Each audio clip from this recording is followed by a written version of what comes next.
What is going on, guys? Joey here, and today I actually had a longer video prepared for you guys that would require me to be on camera, but I want to let it marinate a little bit longer just because, one, I just got back, but I was going to do a video that was pretty informative, but it was going to take me some time to go through it. But I guess I'm going to take this time to talk about another topic that's kind of been on my mind that I think is very relevant for U.S. lifters, especially because of how our schedule is, which is very different from many of my European lifters or Asian lifters, just because of how the IPF works in other countries. And I guess I'll just get right into it. So they just announced nationals for us. It's going to be in April. That's going to be our Open Classic Nationals. That's the big one that's going to qualify us for, Worlds. And Worlds is like the only way that you can get into Sheffield and stuff like that. There's no World Games in 2026, so there'll be a little bit less at stake. It's still going to be important, but it's not going to be like this year's Worlds where everybody was fighting so hard for that third place because it was just like such an important spot, which will definitely be something that I'm looking out for come next World Games time. So that was really cool to experience. But, Worlds is in June for the open lifters, and then they have to wait all the way until April for their next meet. That's like 10 months away. 10 months away. But that's a long time, right? That is 10 months is a plenty of time for a lifter to lose motivation, right? There's, it's so far out, and I think everybody's different. I think that many of you guys are super invested in the sport. And it's just not a thing not to train, right? It's just, you're going to train. It's not a matter of being motivated or not. It's discipline. It's like, I'm going to go to the gym and I'm going to handle business because that makes me happy and I like the journey and I don't need to, I would prefer the long off season. A lot of my lifters that have done this for a minute, they prefer the long off season. Delaney, who just competed, we were having a great off season. We didn't want to interrupt it, but we did to do Raleigh or like not a chore, but like almost like an obstacle as opposed to like, this is it. Like, this is the one. You just kind of think about it a little bit differently. And there's some intrinsic sort of inner, maybe subconscious things that will happen if that's the case. Just to give somebody an example, I mean, look at nationals, right? Like Worlds, for example. For Jesus, we don't have to go all out at that meet, so we use that meet as almost like practice. And our eyes are looking forward to the bigger meet that comes after, which is kind of crazy because the Worlds should be like the biggest meet, right? But anyway, 8 months is a long time. 10 months is a long time. I believe for the Junior Worlds is going to be in August. And I think Age Division Nationals is going to be a little bit after April. I actually don't remember. I know they just posted it, but it's like, it's close. It's within 2 months of that. So 8 months, 10 months, that's a long time, right? That's plenty of time for a lifter who, if they are not on the ball during that time, lifters are going to catch up. A lot can happen in 10 months, right? Like literally during the lockdowns, right?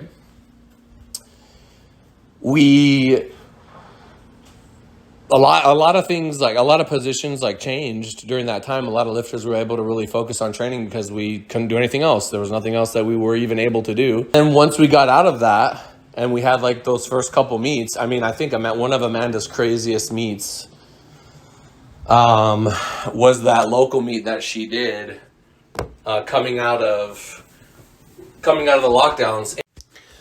Now, for European lifters, they'll usually have some sort of national or some sort of meet to keep them sharp earlier in the year, maybe a little bit before their worlds, like 3 months before, 2 months before. Then they'll do worlds, and then there's like Euros. Just to give you guys an example, Alba, for example, we had to compete in, I want to say April, then we had May to train, June we had to do open worlds, June, then we had July to train, and then August we're doing junior worlds, and then 5 weeks after there's Euros, I believe, or something like that. It's either Euros or their nationals. And then earlier in the year they have another meet for their country. I believe there's something called Westerns as well. If they're not doing junior worlds, they could do Westerns. I'm not really entirely sure what that meet is. I literally just heard of it. But the point is, for European lifters, there's just a lot of opportunities to compete, especially on a stage that is like international, or at least there's going to be more than one country there just because of how Europe is set up. So there's always something like close by in proximity for them to look forward to. I can do another video talking about how to balance that. I'm thinking about doing a video talking about Alba's preps.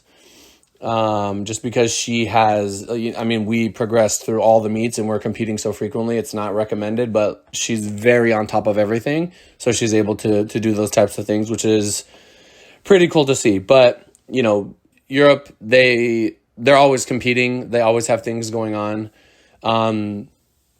Even if they don't have to go all out at them, at those competitions, they still have something in front of them that they're prepping for, something that's like kind of immediate. And when you do have a meet in front of you, you're going to be focused on that. You're going to be locked in. You're going to be like, you're going out there to do a meet, and there's going to probably be a lot of people watching you or that are involved in what you're doing. And you're going to want to obviously perform well, even if it's just like an RPE 8-day or something.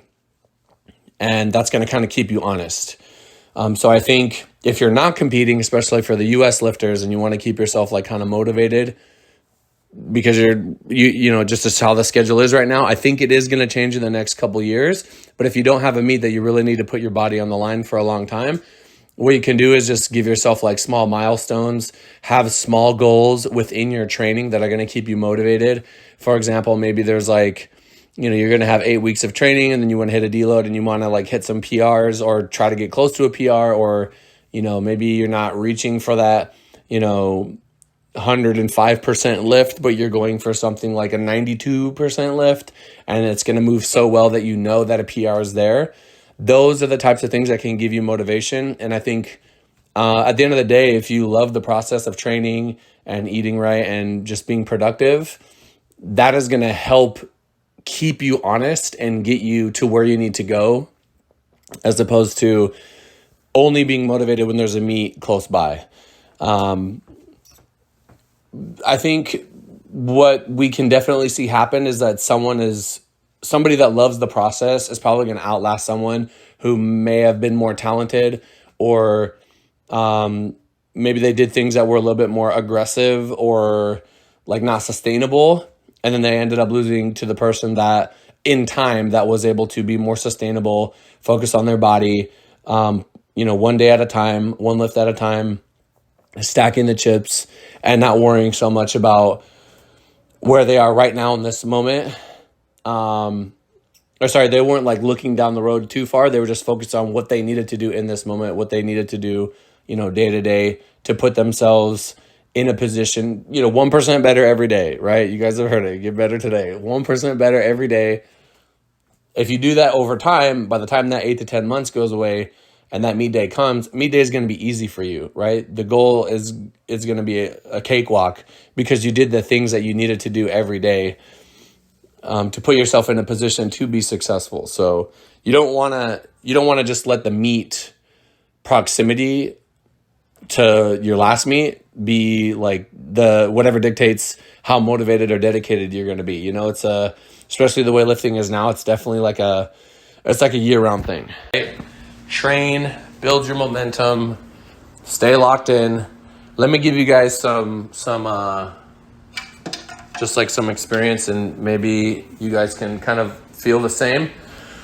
When I am like stringing together multiple days where I'm really on top of like my diet, for example, and I am seeing the scale go down. I mean, I was literally losing like 0.4 pounds a day because I was going hard. Like I was really trying to like dissolve myself into nothing, and it was working great. I don't want to break that, right? I don't want to break that. I want to continue to stay on plan. Obviously, that weight loss is not sustainable, and I don't recommend anyone really do that unless you know what you're doing. But like when we went on this vacation, in quotations, I was kind of like, shit, like I'm gonna fuck up my diet, you know? I'm gonna do the best that I can. I'm gonna be mindful. I'm gonna try to focus on protein, be really active. But you know, I don't want to mess my routine, and the same thing should happen with your lifting. The goal is different though, right? I mean, it might be weight loss, it might be eating for performance. So if you're hitting your protein every day and you feel like you're noticing a difference in the gym and it's really helping you, you don't want to break your routine. And I think that's a really good habit to build. That's something very key that I think lifters should really ask themselves. Like, I mean, it's just going to help you find out if you're passionate about what you're doing or not, right? If you're super passionate about it, you're not going to want to break your routine. You're not going to, you know, you'll have no problem saying no, because if your goal is to win nationals or win worlds or whatever your goal is, you're not going to want to deviate from what's going to get you what you want, right? It's not an easy thing to roll up and win nationals. I always say that lifting can be whatever you want. Some people may have a purpose that is greater than winning nationals, greater than winning worlds, greater than doing all those things, and that's really good for them, and I'm very happy for them. And they should focus on the things in life that are going to lead them to where they want to go. And for a lot of people, that's not lifting. For many, it is lifting, right? And really, at the end of the day, you just got to be real with yourself. You have to understand. Sorry, I'm like going up and downstairs. You have to understand, like, what are my priorities? What do I want to get out of lifting? What am I trying to accomplish? And then just kind of go from there. And there's no shame in saying, like, lifting doesn't make me happy. Yeah, I'm all right at it, but I don't think I'm willing to do what I need to do to take it to that next level. Or you say, this is what I really want. I know it's not flashy. I know it's going to take consistency and hard work and dedication. And I'm going to do everything that I can to come that nationals, have the day that I know that I can have and earn that spot. You know what I mean? I've made many videos on this. Many videos on this. Powerlifting can be whatever you want it to be. And I think it's getting more interesting than ever. The stakes are higher than ever. And I think we're seeing more and more people show a lot more passion towards it. And, you know, at the end of the day, you're writing your own story. And, you know, things will play out however they're going to play out. And I saw something interesting the other day, and I'll leave you guys with this. And it was something along the lines of, I used to think that winning was most important, but it's not. It's that you tried your best and you did everything that you could to put yourself in a position to win. Because to win, not everyone is going to be able to control all the variables, you know, like your genetics and what the ref was thinking that day or wherever. But what you can control is what you did outside of the gym before you got to the meet. So that way when you got into the meet, you were able to perform. And you can live with no regrets. If someone shows up out of nowhere, which I have a feeling is going to start happening more and more, out of nowhere, nobody saw this guy coming, just beats everybody by like 20 kilos. You know, that's not really something that you can control. And at the end of the day, you can have peace with yourself knowing I did what I was supposed to do. I have like that self sort of, it's almost like you're at peace with yourself because you did the things that you needed to do in order to, like, if you're getting stronger and you're moving in the right direction and you're happy with the way things are going and somebody just shows up, I mean, it sucks, right? But that's going to happen to you less and less if you're taking care of things outside of the gym. So just wanted to get that little video out to you guys. Let me know in the comments down below. Is it all about winning, or is it about enjoying the journey along the way, making sure that, you know, if you're taking care of business and you're doing what you need to do, then if someone shows up, hey, great, good for them. You know what I mean? Let me know, and I'll see you guys in the next one. Peace.